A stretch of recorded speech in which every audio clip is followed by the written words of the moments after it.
Here's the snapback. Here's the kick. He's got the leg into it. If it is good, and it is! Austin scores! A 49-yard field goal, and Indiana leads 27-24. Oh, it's an end around one to throw. Page looking at the quarterback, and it's a touchdown! Page finds Leno! Penix rolling out of the pocket to a strong hand. Delivers deep down the field. Caught, touchdown! Fry Fogel again.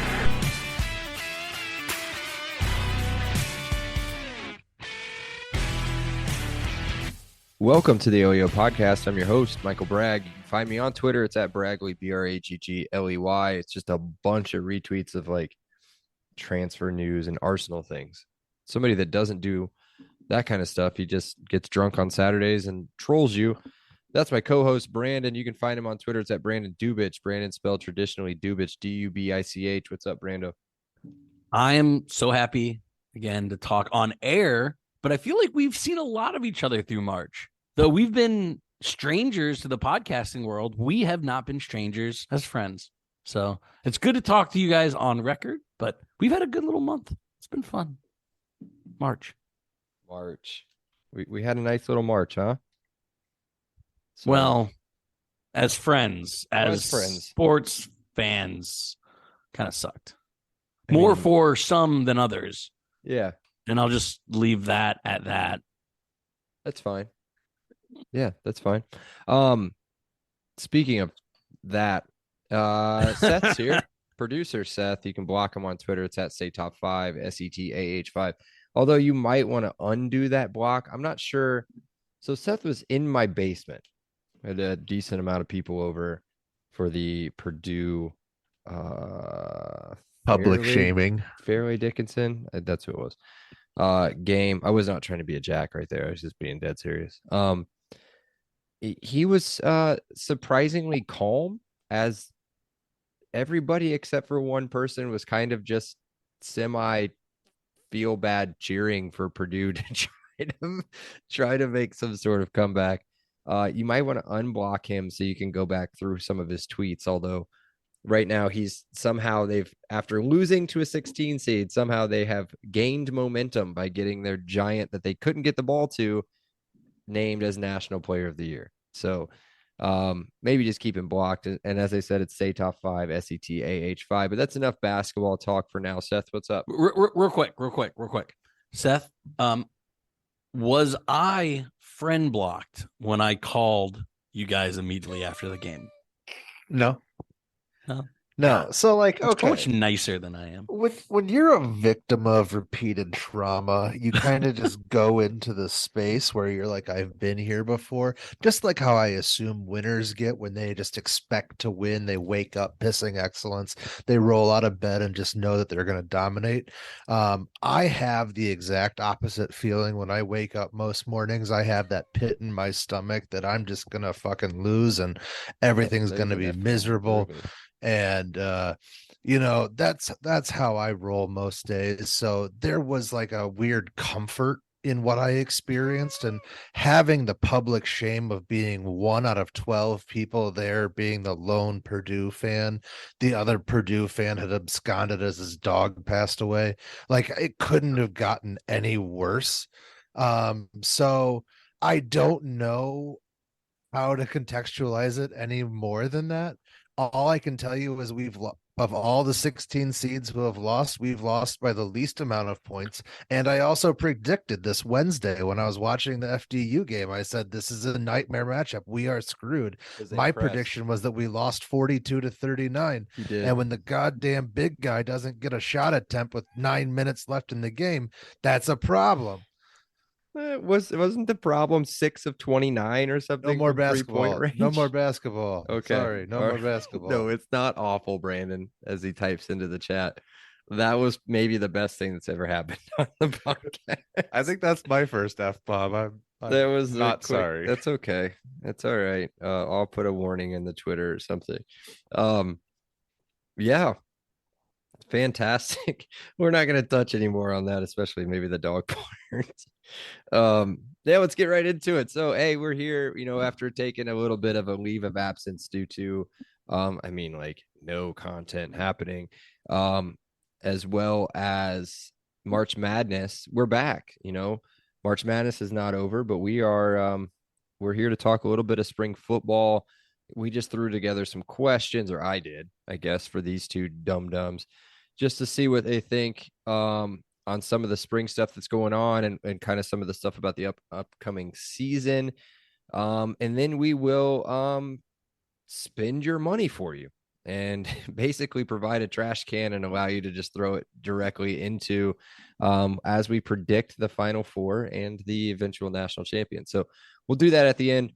As we said, no more basketball talk, but just at the end. And then we'll do the normal stuff in between. So let's get started. Have you guys watched any of the preseason spring ball highlights that we put up? IU football puts up on their social media. Of course, right? March has been very bad for those Sunday reminders. Your screen time is up a bazillion %. Because again, when you're just at home or at someone's house, you're mostly just on your phone. So yeah, no, I've watched it, and it's they're hype videos. I mean, they're literally hype videos. Yeah. Which last time we were on this podcast, we wanted that. I still wish we would see more, but yeah, it's all been fun. Anybody catch your eye in that? I know Seth isn't watching, but anybody catch your eye? We kind of chatted, or I did, to myself in our group chat about yesterday's video or the day before's video that was released. Anybody catching your eye on any of those highlights? Anybody standing out? Anybody that's was it EJ Williams that had the toe tap touchdown back in the end zone? Yeah, I think the first one or the first or second video that they released, he had one of those. On the most recent one, for me at least, Donovan McCulley, he just looks huge. Like, he just looks big. And now I don't know if that's, again, they're highlights. It is what it is. Highlights are literally like the best things that happen in a stretch of time. So they're not going to show any of the super bad parts. If you haven't seen it, I think it was day 6 or 7 or whatever. It was just posted the other day. So check it out. Seth, anything you want to add? Have you seen any of those? No, not at all. I don't give a shit. I'm all in draft mode, baby. We're trading out a 9 too. We're gonna keep moving. Woo! Okay, and we being the Bears. He is the only Bears fan on the podcast. He's also a Colts fan, just for monetary reasons, and for his sanity. Season ticket renewal was it's in 2 days, Brandon. Yes, we're done. We're done, right? So, yeah. Listeners, are you done? If not, call your ticket office. I don't know the number off the top of my head, but I think it's 1-800-IU Sports. If you call them, they are super nice people, super helpful. I actually had to call to get mine done because I had to change a couple things. But you were trying to do it on your phone while watching March Madness. This is a bad idea. Sports explosion. Yes. Yeah. But yeah, I had to change a couple things and piece of cake. So, and if you're not changing anything, also super piece of cake, do it online. Usually do it every year online. Super easy. Just get it done. Cool. And spring game is, I think it was officially announced today, maybe, for 4/15. That's April 15th. I think it's 11 a.m. start. Tons of stuff to do with kids. Is that Little 5 weekend? It usually is. I haven't looked it up to see if it is, but it usually is on Little 5 weekend. Almost positive that's Little 5 weekend. If our producer wasn't literally dancing and standing up while we're talking, he could have looked that up for us just as a reference. So now he picks up his phone while he's on a computer. Could use a computer, decides not to use a computer, using his phone. So your fans are having a rough March. Do you have any interest in going? I will be in Monterey at Monterey Laguna Seca racetrack. So you're doing a little bike thing, are you? Yeah. So I will not even be in the same zip code on 4/15. Gotcha. So I usually don't. So I've been to one spring. Go ahead. Little 5 is the 22nd. Okay. Oh, so weekend off. Yeah. So they usually do it like on or right around Little 5. But I've been to one, and I went before I had kids, and I didn't like it. I didn't like it very much. But it was a Kevin Wilson spring practice. I've never seen a Tom Allen spring practice. Um, I might take my kids now, man, because I've heard the kids have a good time. While we're talking about it, it's been 2 years, right, since we've had one, like for open for the public, I want to say. Last year there was the whole secrecy thing where we didn't want anybody to see anything. And then I feel like that was 2 years straight, and then maybe COVID somewhere in there as well. Do you like them? Have you ever been to one? I've never been to a spring game. No, I live north of the Mason-Dixon line. Have you ever watched one? Because they do show them on Big Ten Network. Have you ever No, watched them? no. I mean, it's normally, you probably have to edit this out. It's normally an Ohio State jerk fest. Yeah, true. I'm not editing that out. No. So here on Big Ten today, watch 45 minutes of Ohio State's spring practice, and then Practicing against each other. Look at how 15 good minutes they are. of all 13 teams. Like, I don't need to consume that. Okay. I go to my sources, which is you or Peaks or Twitter. Which my timeline and our chats don't include Ohio State getting shoved down my throat. So Yeah. And every other possible orifice it could be shoved into. So children's program. that's it. It was wiped away during Seth's little monologue at the beginning there. So the only reason I think it's fairly intriguing this year is because this year is the year. Yeah, it'll be to go. It'll be nice, I think, to see. Now it depends on what they do. It's not always a scrimmage. You don't always get a scrimmage. Sometimes you just get weird games, 7-on-7s. You get some other stuff. If they go full on scrimmage, I think it'll be nice to watch. You'll see some of the new faces that are in town for the spring game. You'll see the new quarterback. Hopefully you'll see all that cool stuff. But okay, just a few more questions. That's it. We're kind of flying through some of this stuff. This is interesting. An interesting question. It's a great question. Who has the biggest or hardest? And I want you to kind of judge this on a curve, because obviously there's more players on the field in one sport than the other. But which one has the biggest or hardest rebuild for the upcoming season? IU football or IU basketball? Oh, it's football. It's Okay. without a doubt. It's without a doubt football, because they're missing the most important. The biggest question mark is at the biggest position of need. In basketball, you have your point guard. You have Xavier Johnson, who will be a top third of the league point guard if he comes back healthy, right? You have no idea what you're getting in and we'll talk about it more, in the quarterbacks. So it's definitely football. And you also have a coach on the hot seat, which always adds pressure to a season. So it's a great question, because everyone's freaking out about IU basketball. Oh, we have like 4 players and the roof is burning down. But again, I think basketball has a locked in coach, locked in point guard. Football has a coach on the hot seat with, we don't know who the starting quarterback's going to be. So in general, some people may be shouting at whatever listening device that they're using to listen to us. Thank you, by the way, for listening. But in general, a lot of people are going to be like, dude, this is the dumbest question I've ever heard in my life. Like, obviously basketball has got to be easy. But the reason I asked this question is because I was freaking out a little bit, kind of like what Brandon was talking about today.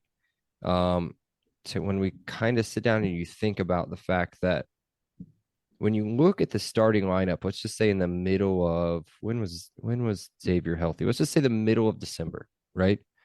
You have a point guard that's still on the team. You have a shooting guard that's still on the team, but you do not have the 3, 4, and 5, and the 5 being a first team All-American.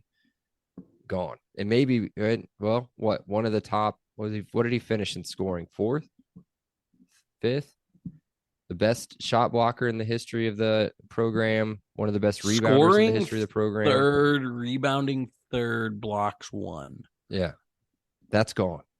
And that has been here for 1,000 years, and he's gone for the first time in a very long time. And so you have to try to fill that to get back to what was starting to build towards what we used to call like a normal, fairly normal basketball season. And so that's where I thought maybe it would be really hard, because we're sitting here even pregame. We spent 10 minutes sitting here looking at transfers, trying to figure out who were options that would fit. And, is there shooting coming? Is there a big guy that can fill the spot? Is there this, and this, and this? But that's the only reason I asked. But Brandon, your point's 100% spot on. So here's the second part of that question. And which one is easier in general to fix with the new rules in college sports? You would think basketball, right? But if you look at Michigan State from 2020 to 2021, you bring in 19 transfers. All of a sudden did they go to a New Year's Day Bowl, or were they in the college football playoff in 21? No, not college football. They were Big Ten East champions, right? Yeah. So, I mean, it's that easy, maybe, or maybe it was just pure luck. Now fix it in football. Easier's a blanket term that I don't love, but I think what's the most important position in football or basketball? It's quarterback. If you can get a transfer quarterback, you're back. There isn't a high-end transfer quarterback. If you're transferring in basketball, that means you aren't good enough to go to the NBA. That's not true in football. You have to play 3 years of football so you can be a Joe Burrow. LSU was dead. LSU was dead. Yep. They get Joe Burrow, they win a national championship. Yeah. Because they already had a foundation, those two wide receivers on the outside. Yeah. And then you have Joe Burrow coming in. So easy. I can't even think of the word. You can go from ranked to national champion in football if you land the right quarterback. If you land the right big man in NCAA basketball, it's no guarantee you're winning a national championship. So that the first question, very easy to answer. The second one, I can argue with myself for hours. Yeah. You would think that it would be basketball, just simply based off the numbers. I mean, the amount of people you have on your entire roster are basically the amount of people that are on the field for your offense or defense at the same time. Yeah, but look, even before the transfer portal, Auburn was dead. They get transfer Cam Newton, national champion. Overnight. I can't think of that happening in college basketball. So I could probably sit here and think of other examples of teams getting quarterbacks, either college football playoff or national championship. I can't sit here in basketball and be like, oh, well, this guy transferred in and then they won a national championship. If Nigel Pack comes to IU this year, if he was on IU's team this year, Final Four national champion, transferred from Fordham to Villanova, and he was on, I think, one or two of Villanova's championship teams. Which one? I'm sorry. Yeah, but they had Jalen Brunson. They had a bunch of people. Who transferred from Fordham? He was a key. They had Eric Spielman. Pascal. Okay. Yeah, I mean, he was an important player, but he DiVincenzo. Yeah, a bunch of guys. Archie Diacono. Right. Yeah. It wasn't because of Pascal. Thank you, Seth, for bringing that up. He was definitely a part of it. And if you look at this year's Final Four teams, littered with transfers, but it isn't like, Zach Edey, Trace Jackson Davis, Jalen Wilson. Nigel Pack is a huge transfer, right? Wasn't he like still, Big 12 player of the year? Isn't he the third or fourth best player on the team? Well, Isaiah Wong is technically ACC Wong's player their of the best year. player, then not Brandon Miller. James Miller. Name? And then that Omega. Omir. Yeah. And then probably Pack. Yeah. So interesting stat, by the way. Miller first player in 20 since Christian Since Laettner, Christian I think, to hit Laettner. all of his shots to score over 25 points or whatever it was. All of his shots from the field and free throws. Mr. Perfect. He was like 8 for 8 from the field and 9 for 9 from the charity. Yeah. Stripe. Yeah, he had Pretty a good crazy. game. Heard a good interview with him. But yeah, Good that's a kid. great question, Good Greg. kid. I'm definitely stealing this question and putting it in all my other group chats. Because again, yeah, it seems like basketball is a slam dunk, but Yeah. I think adding a transfer guy can complement your team. I think adding a quarterback can win you a national championship. I'm gonna skip the next question. I don't want to do that one. I don't want to do it yet. That was like the first one I wrote down. I think it's too early for that. I'd agree with that. The next question ties into what we just talked about. So, we're coming up on the end of the tournament. When the college football playoff goes to 12, do you think it'll touch what we're seeing right now? Where there's not a 1 seed in the Final Four. There's not a 2 seed in the Final Four. 3 seed. There's not a 3 seed. So I don't think there will be the madness, but I think it will be a ratings bonanza. I'm going to pull up the rankings from 2022. Hey, keep talking. Go ahead. So, yeah, I just don't think there's the parity in college football that there is in college basketball. Maybe it'll eventually will be, but it's just not right now. But I do think expanding it, especially if they do it like Division II, where you have like the 5 play the 12, and you get it down from 12 to 8 teams, and a 12 beats a 5 or an 11 beats a 6. Like, I do think those will be very, very fun games. Now, if a 12 beats a 5, if a 12 beats a 5 and a 12 has to play a 1, it's going to be really, really ugly. But, are you ready? You ready? Yeah. Mm-hmm. If the first four teams advanced last year, Georgia, TCU, Michigan, Ohio State, and you do 5-12, like whatever, 5-12, Brandon, Alabama, USC. Oh my God. 6-11, Tennessee, Florida State. Great game. 7-10, Penn State, Utah, which we saw. That was a great game. You have Washington, Tulane, 8-9. That's our rad. 2 favorite teams. I know. Penix and the Green Wave. That's appointment TV. That is 100%. That game would be incredible. Especially if you did it on like a Saturday, Sunday. Did 2 games on Saturday and 2 games on Sunday. It would be during the NFL season, so that wouldn't work. But even if you did all 4 games on a Saturday, did like a 12 o'clock, a 3 o'clock, a 6 o'clock, and a 9 o'clock. Oh. So let's play this out real, not super far, but even the next round, right? So let's say USC upsets a down Alabama team, right? They would play Georgia. That's a good game. On paper, at least USC, Georgia is a good game. And then tell me this isn't going to be an upset. Then you would get, let's say Tennessee beats Florida State. You have Tennessee TCU or Florida State TCU. And based on what we saw, I think Tulane might even be favorite in that game. But there's your 2 knocked out. Michigan's going to have to play somebody tough, Penn State or Utah. And then you've got Ohio State, who's got to play Washington or Tulane. I think it's going to be fun, dude. And so, like, I don't feel like there's at least I can't remember. Maybe this is just recency bias. We're like the 5th team. I feel like there's always like 3 good teams. Then you're like, the 4th team really doesn't matter. Yeah. But in this situation, the talking heads would go nuts. Oh, yeah. USC or Clemson get in? USC or Clemson? Like, that would everyone would talk about. Like, I feel like there would be a legitimate argument for who gets in versus 12 versus 13. Like, that seems like a daytime talk show dream. I mean, really, in the top 25 at the end of the year, there's really only 2 teams that you could point at and be like, they've got really no shot. I mean, Troy and Fresno State, I would think, against any of the teams in the top 25. I mean, Texas was 25th.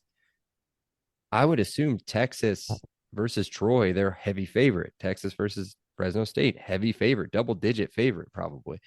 So like, as long as there's some sort of, and we all know that there's no real parity in college football, but if there's some sort of parity like what we had last year, I mean, So it could be scroll down a great. little bit more. Look at this. So the AP put USC at 12, but the coaches poll put Clemson at 12. Yeah, see, I'm looking at the college football playoff rankings. Oh, I guess I'm looking at the AP. Never mind, you're right. I'm looking at AP. So, but if you look at, everyone the put playoff Ohio rankings, State. sorry.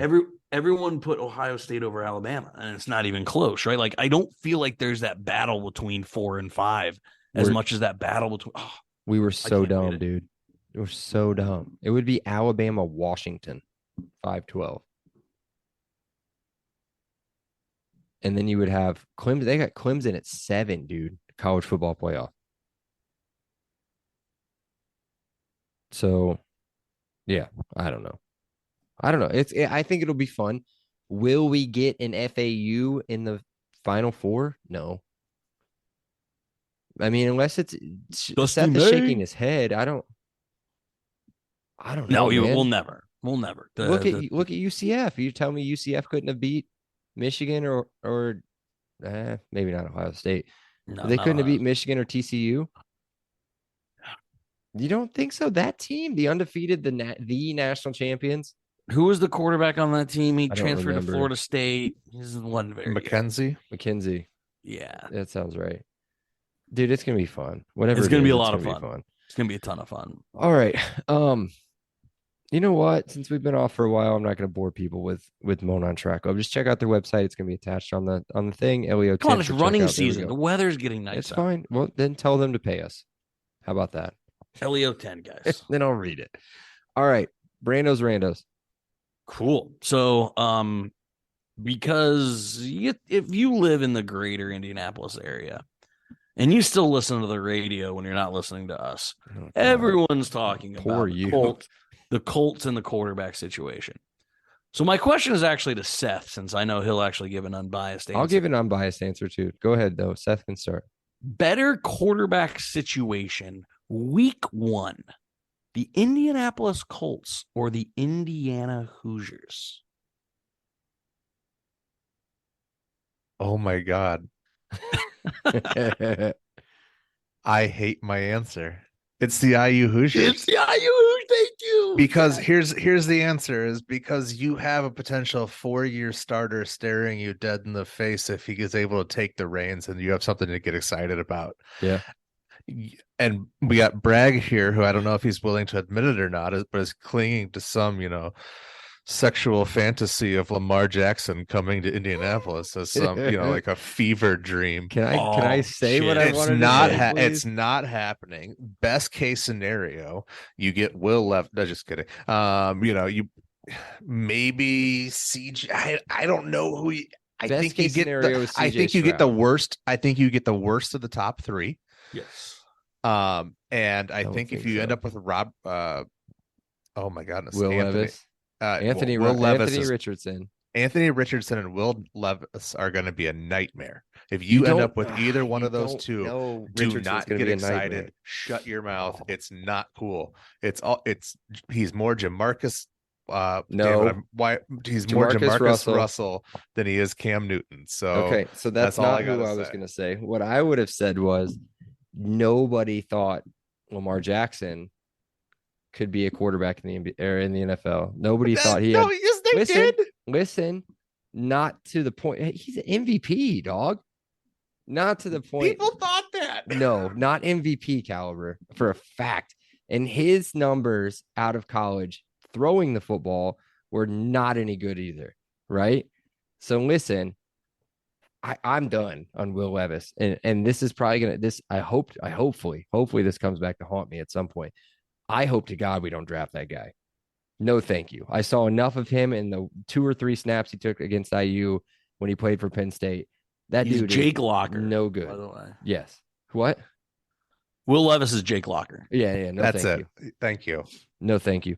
But with at least now, if we get the worst of the worst situation, and it's down to him or Richardson, at least with Richardson, you have athleticism and some sort of wild card potential of something, like maybe hitting the jackpot. But no, Seth was right. All of my baskets right now are in the wishful thinking of, hey, maybe Chris Ballard will wake the F up and throw a couple draft picks to Baltimore and pay Lamar Jackson. Chances of that happening are not very good. So to answer the question, right now, until CJ Stroud falls into our lap, IU has the better quarterback situation. Perfect. I loved it because it also got me excited about IU's. I love Anthony Richardson, by the way. I just, the thought that the excitement of him with a competent coach and a competent scheme, just maybe, you never know. So we'll definitely have another podcast before the draft. But like Seth, I love the draft. The draft is for me something I get excited about. I read a bazillion mock drafts. I'm all over it. If you haven't, do it. It's addicting. But what would be IU's, like, they flash down on the bottom of the screen, needs? What would be IU's draft needs for the rest of this transfer portal? And what position would they ultimately choose with their first round pick? Can I slightly alter the question? Sure. Let's go based off of Big Ten rankings from last year. IU would be picking third in the draft, Okay. behind Rutgers and behind Northwestern, which both are going quarterback. We're not desperately going need a quarterback. We're not going quarterback. Seth, what are they drafting? What are we drafting? God, there's so many holes. Will I think it's Anderson Jr. I mean, if Jalen Carter's situation hadn't happened, I'm with Bragg. You gotta go DN. You gotta go the best. Well, you could go O tackle though, right? You could go the dude from Northwestern. You either go quarterback or quarterback killer. Okay. So yeah, you go Anderson. So can we take a little side turn here and talk about what is going on with college sports and the crimes off the field / court? That's pretty effing serious. What is going on with what was his name again? Jalen Carter. And he's just allowed to skate. Right? He's done, right? The court thing's been done, like everything's been done, and he's good. Weird. That's as far down that road as we. I think Brandon Miller got exonerated, like everything dropped too. Yeah, he's done. Yeah. Of course. Wrong place, wrong time, right? According to Nate Oates. Whatever, Nate. Jack. Wait, did you guys hear it? First off, did you hear what Nick Saban said? Yeah, loved it. Dude, straight up. I've never liked Nick nope. Saban, but I loved that. He said there is something about, if you guys that haven't seen it, just look it up. Like, Nick Saban suspended one of a really good player for basically the same thing that Nate Oates said. He literally said in the press conference, he goes, he doesn't believe in wrong place, wrong time. And it was a direct stab at the basketball program. So maybe I shouldn't have said stab. But Seth, how's your sack feeling? What do you got? All right, I got one. So I still haven't decided if it's a troll account or not. But Big Game Boomer, don't do this. He's at it again. It is a troll account. No, hold on. Just let me use my fodder here. It's all right. So one of the matchups they had in the release was, what was it? Way too early bowl predictions. And they had Purdue versus Louisville. And of course, I got all emotionally triggered about it and said some stuff I shouldn't say in a group text. But I that's can always look those up support if that. you want. No big deal. You should try it on Twitter. It's even more fun because then instead of your friends giving you crap, you're getting the world. So there's there's some animosity there. It's not like when Micah Shrewsbury was at Penn State and Purdue played them. Obviously, we wanted to beat him, but there's like a little bit of pride there that he's part of the Painter tree. where when you get spurned, you want to just beat the living hell out of them. So it got me thinking, is there a revenge game that you would like? I don't want revenge on Auburn or LSU. I could care less. Those losses didn't hurt me in any way. Is there a revenge game that you wish that you could get a bowl matchup against? And what's your kind of ideal scenario for revenge?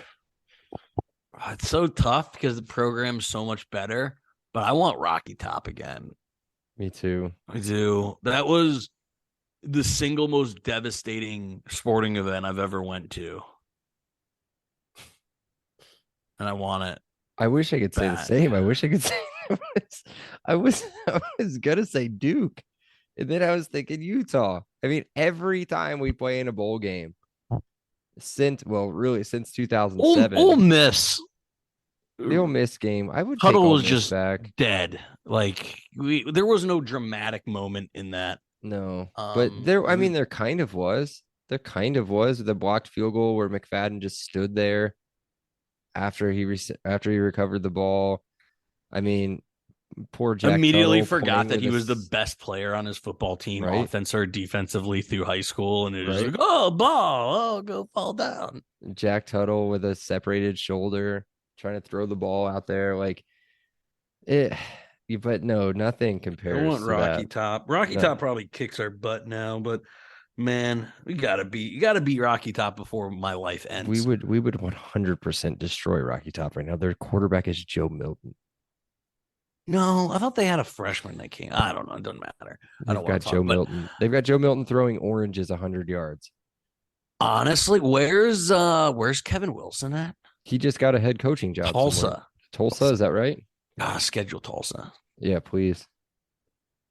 Wait till we fix our defense. He didn't Chris. even that he just spurned us. Like he's just a dick. He is a dick. Like Although he hates Dan Dockich, so kind of like him.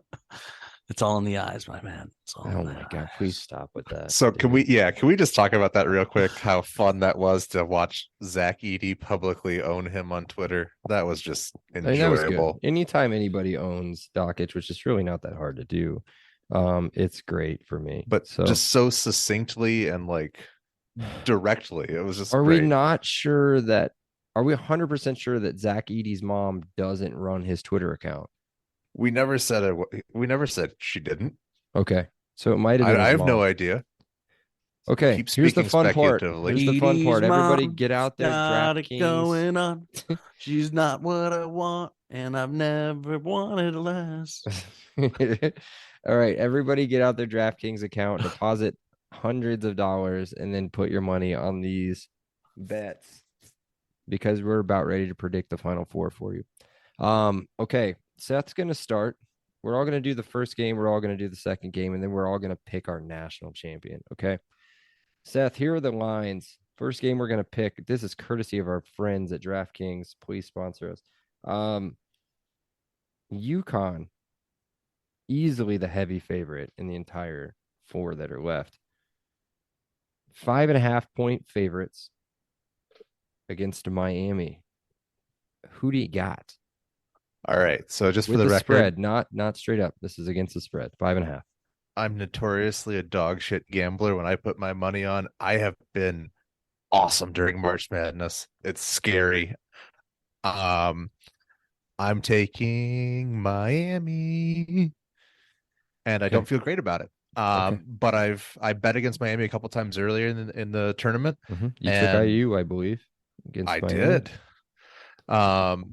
I had some later bets with Miami money line mid game. But yes, I will switch streams, no problem. But yes, money line plus 210 for I Miami, will by not the go way. money line on Miami, but I do think that they have the ability to keep that to a very close game. Brandon, Oh, what's the over? What's the over under 149.5. Ooh, It's a tough one. It's a tough one. Both teams. I'd lean under. Yeah. Both teams absolute dogs in against the spread. Miami 22-14, UConn 25-11. Yep. So Vegas they've been dominating Vegas. Man, I think UConn is athletic enough at the guard position to match their guards. And I think UConn is just playing better basketball. I don't think Miami has beat a good team yet. Give me UConn to cover and win. Comfortably is the wrong word, but like it's never in doubt. Like the game is going to be between 5 and 10 points all game. It's going to come down to a free throw fest at the end. UConn wins by 8 to 10 points. Who is Miami beat that's actually good? Who is Miami beat that's actually good? IU is the best team that they beat. I thought Houston, they played Houston, right? Who looked terrible. Who did not look good. Houston looked really bad, totally outplayed. Texas went from the best team in the world to the worst team in the world in the second half. Yeah, Texas was that was a weird game.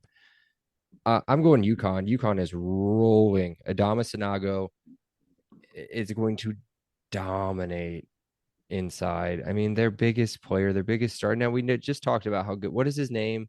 Omir. How he's good 6'7" and a half, I think. Yeah. That's no way he's 6'7". Shoes. There's no way he's in shoes and with some sort of like risers inside of them. I think I listened to the interview with Jordan Miller this morning. He said he was 6'6". 6'6" in there. He's just straight up like Ben Wallace. Like Ben Wallace looks huge because of his hair, and he's just dominant inside. I don't think so. I think Sanago just goes to work. But I hate Dan Hurley. I love Jim Larinaga. Just getting ready to call out the Bobby Hurley connection. The Larinaga is going to own Hurley on the X's and O's. That's Miami's only chance here. Is Larinaga is straight up Hall of Famer. I don't know. Miami has the archetype of those senior guards. They got a lot of experience. Don't get Brad started on senior guards. I know. I was not going to do it. Dangling that because bait for you, baby. Unfortunately, FAU does not have experienced guard play, and they are the foul owls are on the prowl. So I'm going to take UConn to win that one. Speaking of FAU, Seth, what do you got? I've been riding San Diego State. I've been screaming it in both of your faces since the very first Thursday. I've lost. I've bet against San Diego State in every game, and they've cost me some. I've bet Creighton. I bet Alabama. Yes. I bet poor Creighton. I bet Furman. I bet Charleston. Charleston. Yeah. I bet I'm 0 for 4. And you didn't ask me. I'm going 0 for 5. I'm betting on the team of destiny. Owls on the prowl. Give me let me give you the line of Eastern Greene County. Give me FAU to make it to the national championship. Are you ready for this, Brandon? +2 FAU. Yeah, you don't take that. You take the +110 money line. +110 money line. Over under, Seth, 132. Under. Ooh. So San Diego State does. San Diego State. San Diego's the under queen. Yeah. It's too much. I also am going Florida Atlantic money line. Bang, bang. What is his name? John L. Davis from 21st Century Charter up in Gary. 219. He's pretty much from Chicago, man. Which means he's a badass. Okay. He's from Gary. Badass. Yeah. Give me Trammell and them boys. San Diego State, UConn, national championship. It's going to be a dog fight. Like it is going to be. First one to 60. That game would be incredible. Please. Might set basketball back decades. No, it'd be so good. It'd be such Connecticut by 20 if that's the case. Please, Lord, I'll go baby 0 for Jesus 6 on San Diego State. Please don't make it a Boca versus Coral Gables game. Please don't. Because the last thing anybody wants to do is watch two Miami teams play each other, especially anybody in the area of Miami. They two do teams not with no care fans about any of this. Great for Atlantic Coast drug dealers, though. Shout out to you can launder a lot of money during a national championship game. Gambling is not legal, so also props to bookies. Yeah, not in Florida. The state of Florida. Yep. So Call out those Yes. guys. Okay, national championship. Let's rattle them off real quick. What do you got, Seth? Who's winning it? I have UConn, regardless of who it would be against. Brandon? Yeah, sadly, I don't see the Owls cutting down the nets. The dream dies so close, just like when Butler got there. Unfortunately, really, really hard. FAU doesn't have the big men. They don't have the athleticism.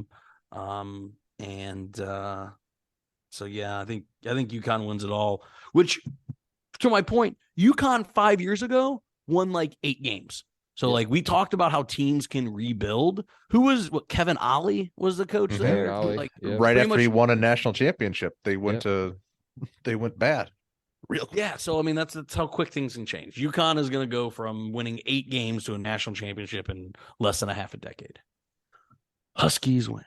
San Diego State is the first Mountain West Conference team to make, I think, the Elite Eight, let alone the Final Four. They will also be the only and first Mountain West team to ever win a national championship. Give me the Aztecs. Give me Trammell. Give me the big guys. Big number 13. That dude is a monster. Every single person on that dude on that team is Mensa, ripped. who's the big shot blocker. Yes. Their leading scorer scores like 13 points. It doesn't matter. What, Bradley? They have It's Bradley, number 20. Yeah, yeah. Bradley. What game was it? I was texting you guys, or he hadn't even scored all game. And then at the very end in clutch time, when they needed him, that's when he started sinking free throws, hit a couple big shots. I would love it, man. I would love to see San Diego State. And guess what? They're not going to out-recruit IU. Even if they win a national title, that keeps those people or those recruits on our side. Let's keep them there. UConn scares me. Miami scares me. San Diego State, please. Trivia question.